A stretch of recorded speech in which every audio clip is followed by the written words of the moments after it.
అన్నదాతలకు అండగా ఉన్న ఆర్బీకేలు కనుమరుగు కానున్నాయా? ఆర్బీకేలే కాదు, సచివాలయ వ్యవస్థను నిర్వీర్యం చేస్తున్న కూటమి సర్కార్ వాటి ఉనికే లేకుండా చేయాలని కుట్ర చేస్తోంది. అందుకే ఆయా భవనాలను ఇతర శాఖలకు కేటాయిస్తోంది.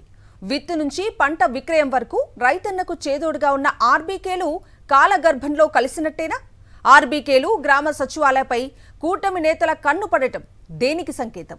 సచివాలయాలను నీరుగార్చడంతో పాటు వాలంటీర్ల వ్యవస్థకు ఉద్వాసన పలికిన కూటమి సర్కార్ రైతు భరోసా కేంద్రాలను సైతం కనుమరుగు చేసే పనిలో పడింది. వైఎస్ జగన్ హయాంలో విత్తు నుంచి విక్రయం దాకా అన్నదాతలకు వెన్నుదన్నుగా నిలిచిన ఆర్బీకేలు గత వైభవాన్ని కోల్పోతున్నాయి. ఇప్పటికే డిప్యూటీ స్పీకర్ రఘురామకృష్ణరాజు ఒత్తిడితో పశ్చిమ గోదావరి జిల్లా ఉండి నియోజకవర్గంలోని ఉండి, కాళ్ల, ఆకివీడు ఆర్బీకేలను పోలీస్ స్టేషన్లుగా మార్చేశారు. ఇదే రీతిలో ఏలూరు జిల్లా దెందులూరులోనూ సేమ్ సీన్ రిపీట్ అయింది. 2021లో పెదవేగి గ్రామంలో రైతు భరోసా కేంద్రాన్ని మాజీ ఎమ్మెల్యే అబ్బయ్య చౌదరి ప్రారంభించగా, నేడు అదే రైతు భరోసా కేంద్రాన్ని కూటమి పాలనలో హోమ్ మినిస్టర్ పెదవేగి సర్కిల్ ఆఫీస్గా పునఃప్రారంభించారు. ఇప్పుడు పేరు మార్చి రంగులు మార్చినంత మాత్రాన జగన్మోహన్ రెడ్డి గారి స్థాయిని దిగజార్చలేరు.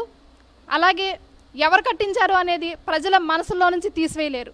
ఇప్పుడు మీరు ఏవైతే ఊసరవెల్లి కార్యక్రమాలు చేస్తున్నారో, ప్రభుత్వాన్ని ఏ రకంగా మీరు నడిపిస్తున్నారో, ప్రజలను మోసం చేస్తూ అవన్నీ కూడా ప్రజలు గమనిస్తూ ఉన్నారు.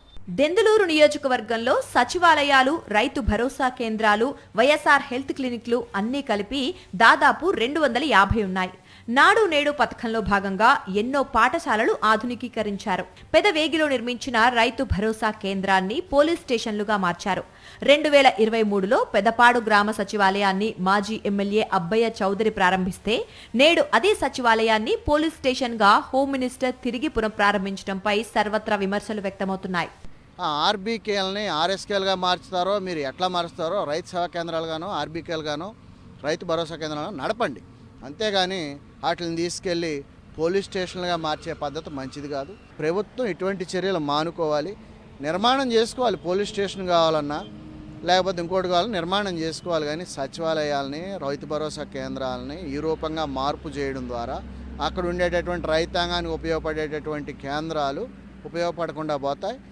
గత ప్రభుత్వంలో ఆంధ్రప్రదేశ్లో ఒకేసారి 10,778 ఆర్బీకేలను నెలకొల్పటమే కాదు, పట్టభద్రులైన 15,667 మందిని సహాయకులను నియమించారు వైఎస్ జగన్.